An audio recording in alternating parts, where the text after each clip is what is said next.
सबसे मुख्य बात है कि जो हमारा गांव-गांव में जो भी लोग हैं उनका विकास होना बहुत ज़रूरी है। हम सब के जो एक नायक रहे हैं उनके नाम पर जनरल बिपिन रावत हिल डेवलपमेंट रिसर्च सेंटर मैंने खोला है यहाँ पर। सेंटर का जो मैंडेट जो हमने किया है कि पूरे संपूर्ण उत्तराखंड के पहाड़ का विकास हो।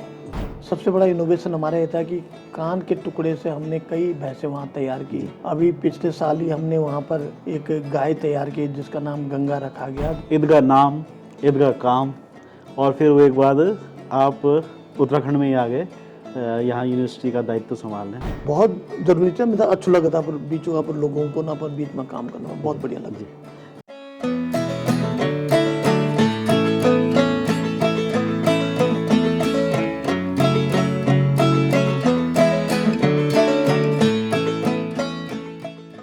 नमस्कार, कुछ अलग दिखाने की कड़ी में इस समय हम हैं पंतनगर में और ये देश की प्रतिष्ठित कृषि यूनिवर्सिटी है जीबी पंत यूनिवर्सिटी। और आज हम यहाँ आए हैं एक ख़ास स्टोरी के लिए।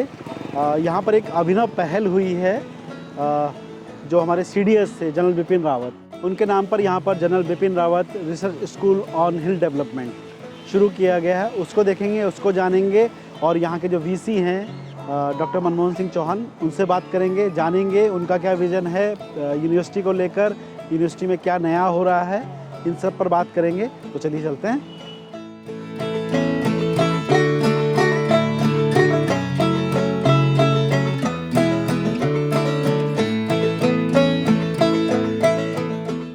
सर, सबसे पहले तो तीरंदाज लाइव और अतुल्य उत्तराखंड को टाइम देने के लिए बहुत बहुत धन्यवाद। आपका बहुत व्यस्त शेड्यूल रहता है, उसके बाद भी आपने हमें टाइम दिया। सर, आपके आने के बाद इस यूनिवर्सिटी में कुछ अभिनव पहलें हुई हैं, उनके बारे में पहले हम जानना चाहेंगे सर। खासकर एक पहल जिसके बारे में मेरी बड़ी दिलचस्पी है, जनरल बिपिन रावत से जुड़ी हुई एक पहल।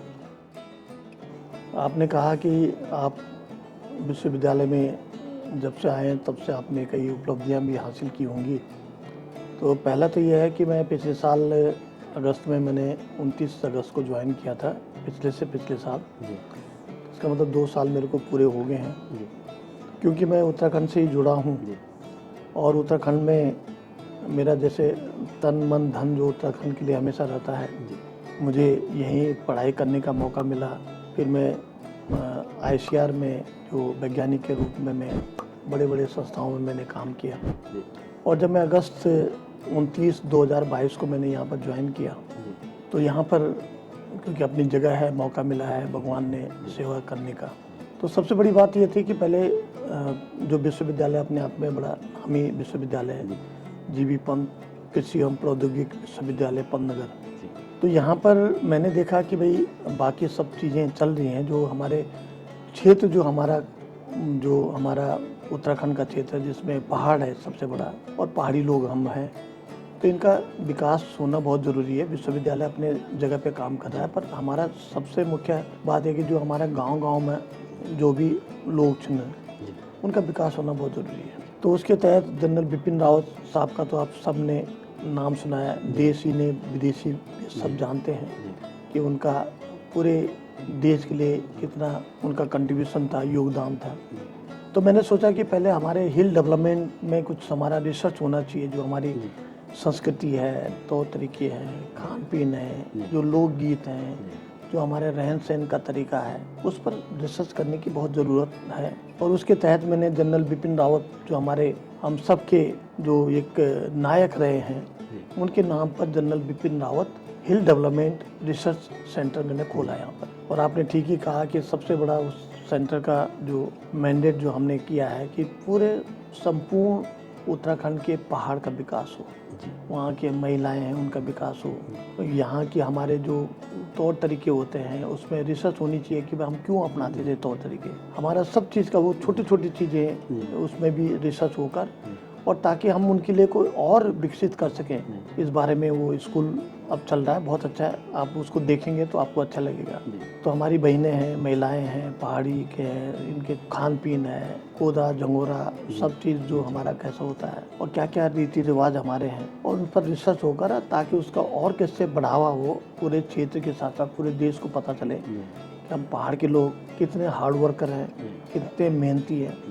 तो ये सब जनरल बिपिन रावत के जो स्कूल के तहत हम इसको लेंगे और इसका हमारा जैसे मैंने कहा उद्देश्य है कि आगे का उत्तराखंड का विकास हो। जी सर, इतनी बड़ी यूनिवर्सिटी जब उसमें कोई पहाड़ का व्यक्ति वीसी बनकर आता है तो जिम्मेदारी भी बहुत होती है, लोगों को उम्मीद भी बहुत होती है, और क्योंकि आपका पीछे एक पूरा ट्रैक रिकॉर्ड रहा है, आपने बहुत सारे इनोवेटिव पहल भी किए हैं, तो उसमें से एक पहल तो यही है।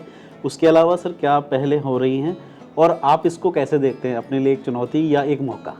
मेरे से भी पहले यहाँ पर विश्वविद्यालय में रहे हैं हमारे डॉक्टर BS बिष्ट साहब रहे जी। हैं, काफ़ी योगदान रहा उन्होंने। और यही नहीं है, सारे पूरे जितने भी हमारे वाइस चांसलर रहे हैं या जितने भी हमारे इस विश्वविद्यालय में काम कर रहे हैं, चाहे वो पहाड़ का हो चाहे वो प्लेन का हो, सबका योगदान है विश्वविद्यालय को आगे बढ़ाने में। उसमें छोटा से छोटा कर्मचारी हो या प्रोफेसर हो, डीन हो, डायरेक्टर हो, वाइस चांसलर हो, सबका योगदान रहा है। ये जरूर है कि मैं पहाड़ी होने के नाते मेरा विशेष लगाव तो है ही।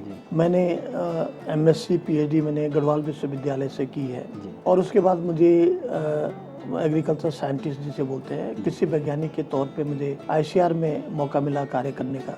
और कार्य करते करते मैं वैज्ञानिक, प्रधान वैज्ञानिक और फिर डायरेक्टर, फिर वो वाइस चांसलर जैसे जगह में मैं रहा हूँ। वहाँ पर आपने नाम सुना होगा राष्ट्रीय डेयरी अनुसंधान संस्थान में, और वहाँ पर मैंने कई इनोवेटिव काम किए जैसे आपने कहा है। सबसे बड़ा इनोवेशन हमारा ये था कि कान के टुकड़े से हमने कई भैंसें वहाँ तैयार की। अभी पिछले साल ही हमने वहाँ पर एक गाय तैयार की जिसका नाम गंगा रखा गया, जिसमें महामहिम राष्ट्रपति जी ने वहाँ पर आकर मुझे सम्मानित भी किया।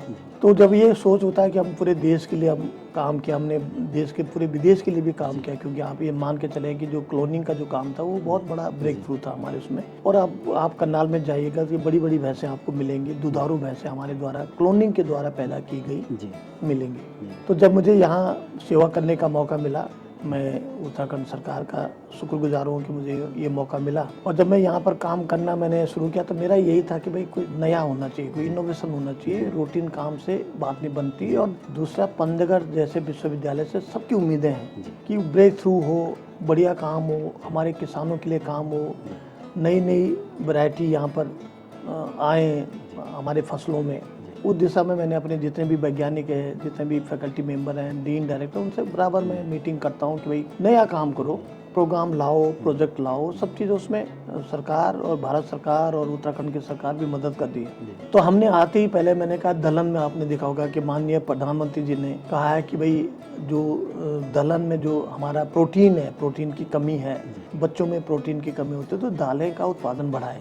अभी देखो कि दालें हम कई बार बाहर से इम्पोर्ट करते हैं, तो उस पर हमने फोकस किया। पिछले साल ही आपको मैं बता दूं कि 7 वैरायटी हमने दाल में 7 किस्में दालों की हमने निकाली हैं, और जो भारतीय कृषि अनुसंधान परिषद जिसको हम ICAR बोलते हैं, उसके द्वारा पूरे देश में वो रिलीज की गई 7 वैरायटी। तो इसका मतलब है कि अगर दलहन में काम होगा और हमारा जो ये हमारा दालें होंगी, उससे प्रोटीन मिलेगा, बच्चों में जो कुपोषण है वो दूर होगा। तो उस पर एक उपलब्धि रही है। विश्वविद्यालय में कई चीज़ें थी जो मतलब मैं नहीं कहूँगा छोटी छोटी चीज़ें। विश्वविद्यालय में एक्रेडिटेशन नहीं हुआ था, एक्रेडिटेशन करवाया, A ग्रेड विश्वविद्यालय को मिला। विश्वविद्यालय में कई रिसर्च के प्रोग्राम्स नहीं चल रहे थे, उनको चलाया। कई रिसर्च की मीटिंग वगैरह हुआ नहीं करती थी, उसको ठीक किया। विश्वविद्यालय में कन्वोकेशन जब मैं आया था तब 2 साल से कन्वोकेशन हुआ नहीं था। अब मैंने एक ही साल में 2 कन्वोकेशन कराकर जितने भी डिग्री होल्डर्स होते हैं जिनको समय पर डिग्री उपाधि मिलनी चाहिए वो मैंने दिलवाई। तो कहने का मतलब ये सब अकेला नहीं हुआ, ये सारे पूरे टीम वर्क होता है। सारे विश्वविद्यालय के फैकल्टी, रिसर्च वाले, उसमें स्टूडेंट्स का भी योगदान, कर्मचारियों का योगदान, हर एक का योगदान रहा है, जिससे विश्वविद्यालय आप देखिए कि पंतनगर विश्वविद्यालय इस समय विश्व में QS रैंकिंग में 311वां स्थान पे है। मेरे से आने से पहले ये 361वां स्थान में था, तो 50 स्थान में पहले इसको लिया आया। इसी ढंग से विश्वविद्यालय इस समय पूरे हिंदुस्तान के जो विश्वविद्यालय है कृषि के, जो 73 विश्वविद्यालय हैं, उनमें ये हमारा इस समय 8वें नंबर पे है। मेरी कोशिश होगी इसको आगे बढ़ाने की, और जरूर ये बढ़ेगा। हमारे सब लोग इसमें जुटे हुए हैं। और सबसे बड़ी चीज़ है कि जो ये एक हमारे जो किसानों के लिए जो काम होना चाहिए, कृषि जो है विज्ञान केंद्र है, हम बोलते हैं केवीके जैसे बोलते हैं, कृषि विज्ञान केंद्र। उसमें मैंने कहा कि कार्य हो। हमारे यहाँ 9 कृषि विज्ञान केंद्र हैं और जिसमें हर जगह है हमारे, वहाँ पर हम जाकर वहाँ पर किसानों के लिए संगोष्ठी करना, उनको ट्रेनिंग देना, उनको छोटी छोटी चीज़ें उपलब्ध कराना, उनको हमने जैसे टीएसपी और एससी फंड के तहत उनको फ्री वितरण करना, ये सब चीज़ें हमारी ओर से जैसे है कि जैसे पोल्ट्री में बर्ड्स को उनको देना और उसे कुछ बीज को उपलब्ध कराना, ये सब चीज़ें हैं। तो उस पर हम दिशा में कार्य कर रहे हैं। थोड़ा सा पीछे ले आता हूँ सर। NDRI करनाल, आपकी साइंटिस्ट के तौर पर शुरुआत हुई और आप वहाँ निदेशक तक पहुँचे, निदेशक रहे। कितना अटैचमेंट फील करते हैं और कितना आपको लगता है कि जिस जगह से शुरुआत करना उसमें ही शीर्ष पद पर पहुंच जाना, कैसे देखते हैं इसे?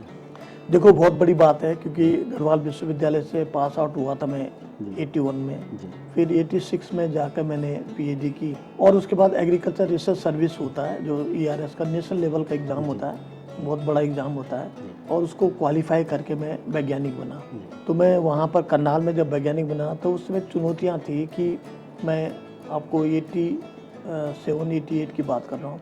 चुनौतियाँ ये थी कि हमारे पास दुधारू पशु बड़े कम होते थे और उसमें ये था कि अगर हम उसमें एक टीकाकरण, आपने नाम सुना होगा, आर्टिफिशियल इंसेमिनेशन का नाम सुना होगा, उससे कृत्रिम गर्भाधान बोलते हैं जी। उसमें अगर अच्छे पशु का वीर्य अगर हमें मिलता है और उसमें हम अगर उसको गर्भाधान करते हैं तो उससे आगे जो हमारी बछड़ियाँ पैदा होती है वो दुधारू होती हैं। लेकिन समस्या ये थी कि हमारे पास अच्छे नस्ल के सांड उपलब्ध नहीं थे। उस पर भी हमने उस दिशा में कार्य करना शुरू किया।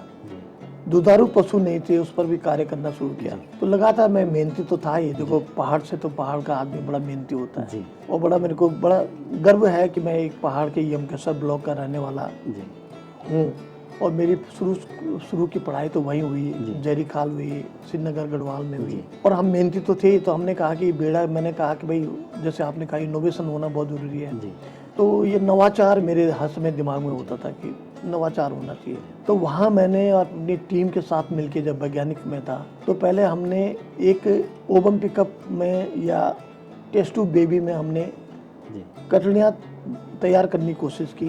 तो शुरू में 6 कटली मैंने टेस्ट ट्यूब बेबी से बनाई, भैंसों में टेस्ट ट्यूब बेबी।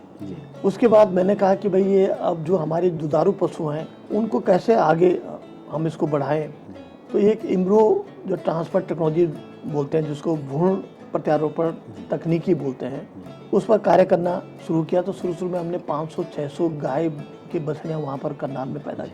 फिर आगे चल के हमने कहा कि भाई हम ही चाहते हैं कि जो गाय 22 किलो दूध देती है या जो भैंस 22 किलो दूध देने वाली हमारे यहाँ वहाँ करनाल में 21.5 किलो उसका दूध था, हमने कहा इसकी जैसी भैंस हम बनाएं। तो क्लोनिंग हमने शुरू की और हमने उसकी वैसी जैसी हमने जो कट्टी बनाई जो लगभग 18 किलो के लगभग दूध दे रही है। भैंस का दूध 18 किलो बहुत बड़ी बात होती है। ऐसे कई हमने बनाए, मैं आपको बताऊंगा कि आप देखेंगे कि उसमें जो हमारे रिकॉर्ड हुए हैं। अभी आप करनाल में जाएंगे राष्ट्रीय डेयरी अनुसंधान संस्थान में, तो उसमें 17 भैंसें आपके सामने खड़ी मिलेंगी जो दुधारू भी हैं और जो जैसे होते हैं भैंसे भी मिलेंगे और जिनको हम इस्तेमाल में ला रहे हैं। तो ये मेरा एक वहाँ पर सौभाग्य मिला, मुझे अच्छी टीम के साथ काम करने का मौका मिला और मेरी टीम ने ये सब वहाँ पर कर दिखाया। अब एक सवाल सर, जो कृषि केंद्र है हमारे उत्तराखंड में, हम देख रहे हैं कि नए लोग कुछ कोशिश कर रहे हैं कृषि से जुड़ने की, उसमें इनोवेशन लाने की, लेकिन जो हमारे 2 जो बड़े ज़िले हैं पौड़ी और अल्मोड़ा, वहाँ पर खेती को लेकर थोड़ा सा एक लोगों के मन में थोड़ा सा खेती को लेकर वो इतना पॉजिटिव नहीं है। तो कृषि केंद्र कितना बड़ा रोल प्ले कर सकते हैं इन क्षेत्रों में जहाँ खेती उस तरह से नहीं होती जैसे होनी चाहिए? बिल्कुल सही कहा आपने। देखो कि जो हमारी पुरानी खेती की पद्धति है, मैंने गांव में रहा हूँ, मैंने हल भी लगाया है और मुझे पता है किस हिसाब से हम खेती करते थे, शायद वो अब ठीक नहीं है।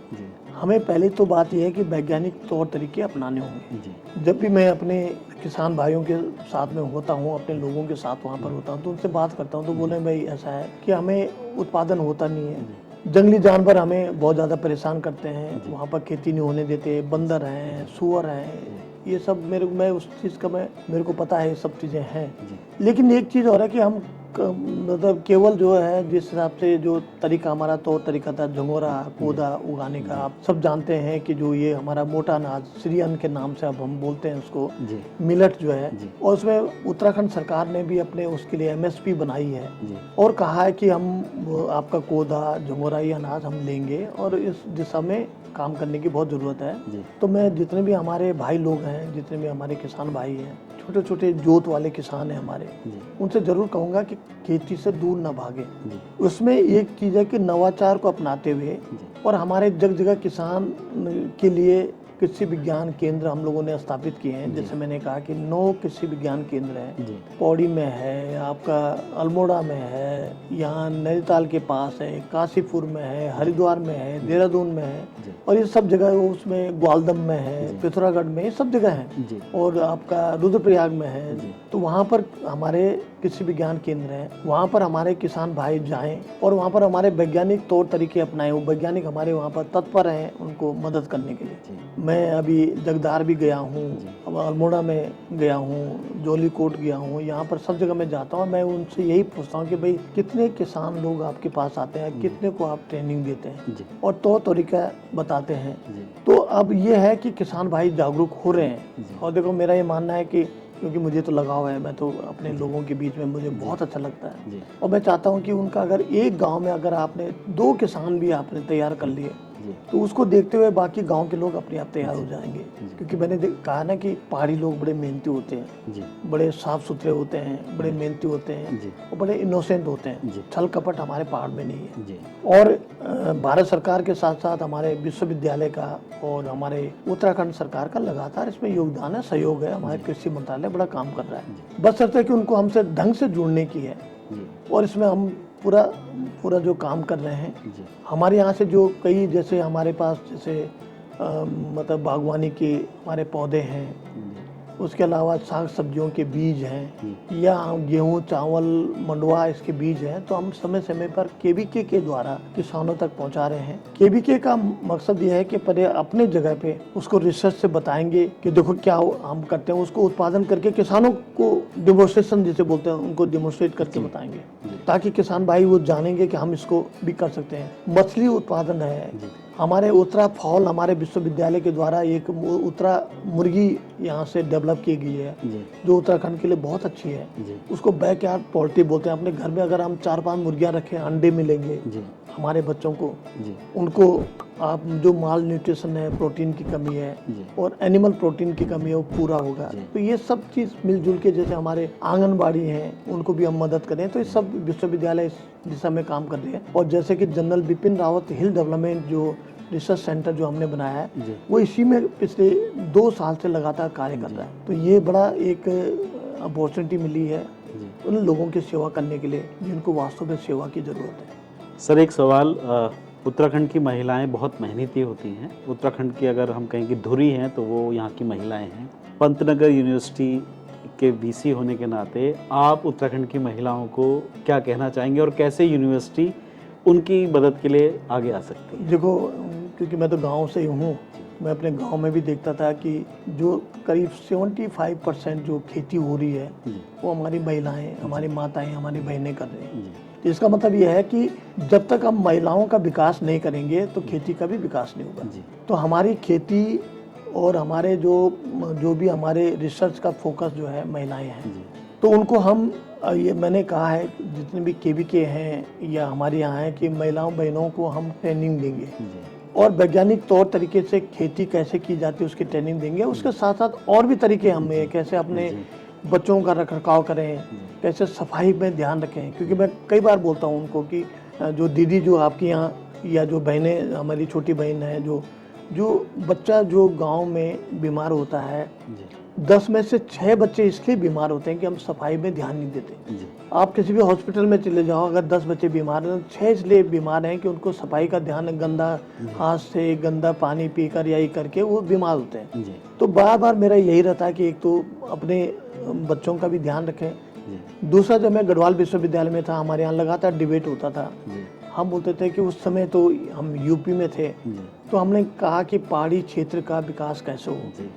तो हम बोलते थे पहाड़ी क्षेत्र का विकास 2 तरीके से हो सकता है। उस समय हमारी सोच थी, जी एक तो हमारे एजुकेशन से, पढ़ाई से, जी और दूसरा ये था कि बागवानी से, जी हॉर्टिकल्चर और एजुकेशन। जी बड़ा डिबेट होता था, हम गढ़वाल विश्वविद्यालय में आपस में डिबेट करते थे कि कैसे उसका हो। लेकिन अब क्योंकि विश्वविद्यालय और सारा उत्तराखंड अब अलग बना है, काफ़ी ध्यान दिया गया सरकार की ओर से भी, जी तो संपूर्ण विकास अगर हमें करना है तो हर क्षेत्र में हमें बड़ा तरीके अपनाने पड़ेंगे। सरकार की मदद जो भी हो रही है उस समय पर पहुंचनी चाहिए। जी जो हमारे जैसे विश्वविद्यालय हैं उनका रुझान होना चाहिए कि हर समय कि इनको कैसे विकास हो, और खासतौर से महिलाओं का। जी आप देखो ना, अभी भी हम महिलाएं जो दाती से घास काटती हैं, जी अब कई बार उसका वो दाती भी तेज नहीं होते, तो मैंने इनसे कहा हमारे यहाँ कि भाई दाती उनकी दरांती वो होनी चाहिए जो आरी टाइप का होता है, आपने देखा हो कि जी उससे जल्दी वो होता है। जी तो छोटे छोटे जो हमारे खेती के छोटे छोटे औजार हैं, अप्लायंसेस जिसे बोलते हैं, जी उसको विकसित करना होगा गढ़वाल के लिए,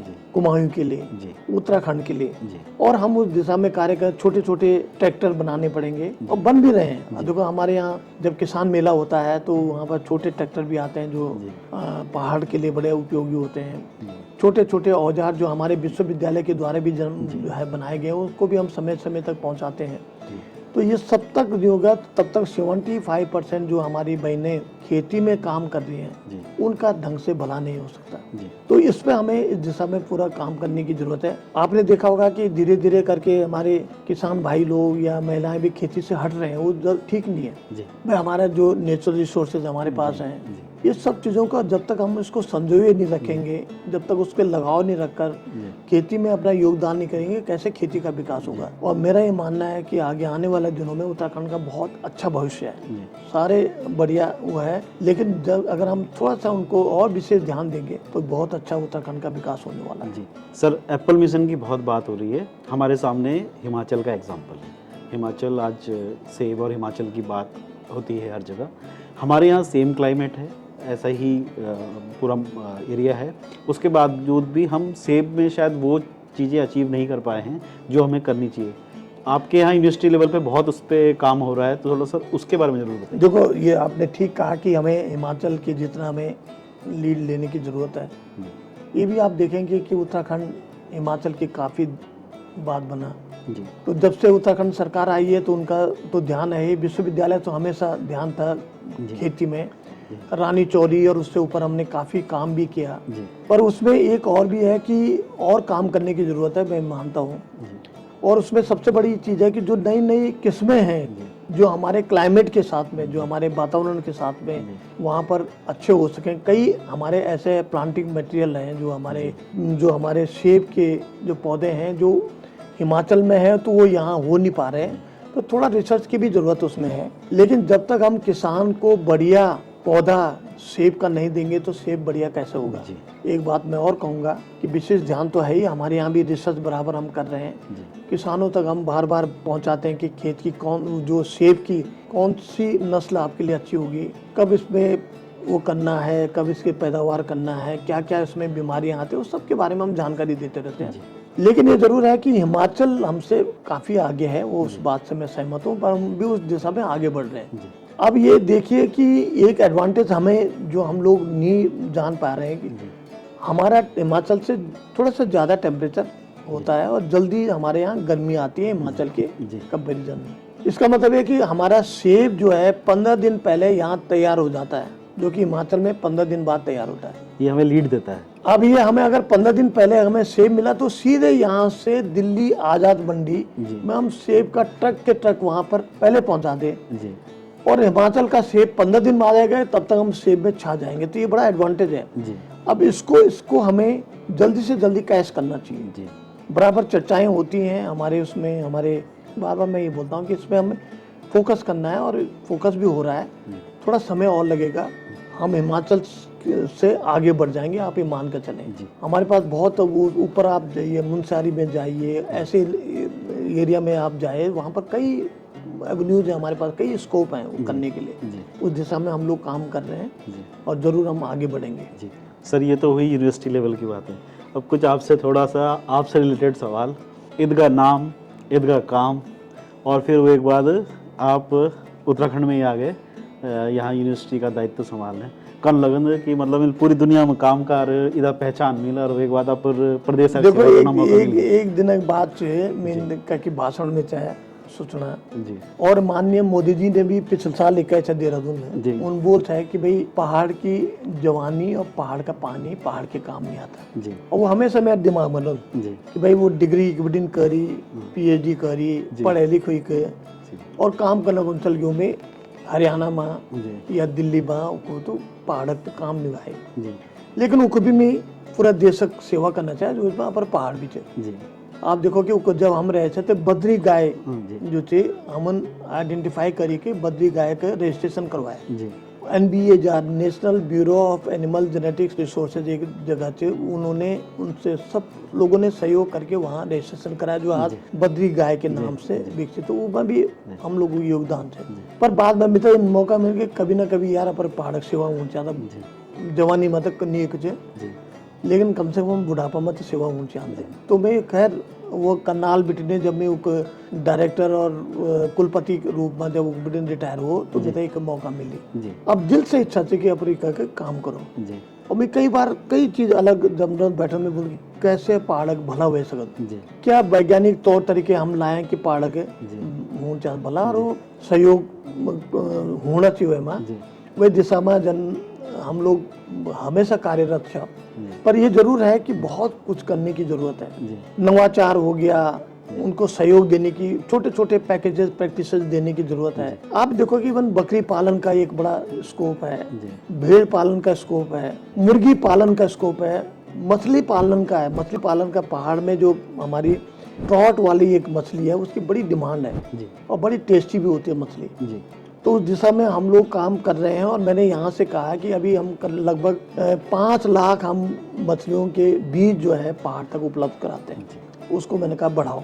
इसी ढंग से हमारा जो और बीज हैं जैसे पहाड़ों के लिए वहाँ लोकल हमारा वो गीठ चिन्ह और वो लोकल जो हिसरा चिन्ह और बेड़ू चे अरे सब चीजें उसमें भी रिसर्च होकर और उसको आयुर्वेदिक प्लांट्स लोग एरोमेटिक्स प्लांट्स जो खुशबूदार प्लांट्स ने कली से जन हाँ कंडाली जैसे बुलंद है, ये जो इन चीजों में काम होने की बहुत जरूरत है। हिसरे से नहीं काफल से नहीं, अब देखो ना काफल में बिल्कुल काम नहीं है। काफल हमारा उत्तराखंड का फल है, बहुत रिसर्च और काफला भी छोटे छोटे क्यों ना काफला बड़ हो जाओ, वो सब उसको थोड़ा सा उसका तरीका उसका ब्रीडिंग प्रोग्राम वो सब चीज हम लोग एक था। और वो जनरल बिपिन रावत जो हमारे हिल डेवलपमेंट रिसर्च सेंटर जो है वही काम चल रहे, तो बहुत जरूरी है। मतलब अच्छा लगा था पर बीचों पर लोगों को ना पर बीच में काम करना बहुत बढ़िया लगा। सर सुबेर बेटे शाम बते बहुत आप बिजी रहती, बहुत मीटिंग्स होंगी, बहुत एकेडमिक डिस्कशन डिबेट्स होंगी, शाम बगत आप टाइम पास कर गए होंगे। अच्छा भाई इतना कि हमेशा दिमाग में क्योंकि एक तो जो कुलपति थे जो वाइस चांसलर थे और वो भी गोविंद बल्लभ पंत विश्वविद्यालय जो थे कृषि विश्वविद्यालय वो एक वाइस चांसलर अपन एक अलग वे छाप थे, तो 24 घंटे वाइस चांसलर। तो यहाँ मतलब कि 24 घंटा में अगर वो कभी काम से या एकदम छो में बैठी है, अभी कोई हॉस्टल में कोई बात हो गया या कोई इंच के 23 तो हॉस्टल थे ना और लगभग 4,500 विद्यार्थी थे ना, वो सब हॉस्टल में रहते, तो उनका देख रेख खाना पीना ये सो वगैरह उनकी फीस उनके पढ़ाई वगैरह सब चीज में ध्यान देना पड़ता, वो भी दिखन से साथ ही साथ अपन भी ध्यान देने पर ताकि कि अंगने भी काम करने। तो ये सब आप लोगों से देखिए कि सब पहाड़ी होने के नाते एक ऊर्जावान हमेशा रोन में बनी और सब लोगों की मदद से हम आगे बढ़ रहे हैं और ऊर्जावान तो हैं। और मेरा तो यह है कि जब तक मिछो काम कर भाई, बिना काम में नहीं रह सकते, और ये हर पहाड़ी की एक आदत है कि काम करते भाई। तो मैं उन परिवार से फौजी मेरे वो थे पिताजी अभी भी छनू माँ बाप और वो आशीर्वाद से हमेशा ही रंग के बेटा काम कर और अपन क्षेत्र में मौका मिले खूब काम करो ताकि इस क्षेत्र का उत्थान हो, भला हो, इनका विकास हो, ये जो सक्षम रहे और ये समृद्ध रहे, इस दिशा में मेरा हमेशा फोकस है। जी सर बहुत बहुत धन्यवाद। और आप इसी तरह नवाचार से जुड़ी पहलें करते रहें। हमने आपके बहुत सारे काम ऐसे देखे हैं दुनिया में जिनकी पहचान है, चाहे वो बछड़े की क्लोनिंग हो, आपने भैंस की उसके कटरे की क्लोनिंग के बारे में बात की, या दूध से रिलेटेड आपके बकरी से रिलेटेड जब आप मथुरा में रहे तो उस समय आपने बहुत कुछ किया। तो ऐसे ही नवाचार की पहलें हों और उत्तराखंड के लोगों आपको जो लाभ आपके यहाँ होने से मिल सकता है वो मिलता रहे। हमारे साथ जुड़ने के लिए बहुत बहुत शुक्रिया। और अक्सर हम कहते हैं कि पहाड़ के लोगों के लिए पहाड़ के किसी शख्स की कोशिश, तो आज हमारे साथ थे doctor Manmohan Singh Chauhan. Thank you, धन्यवाद। सर।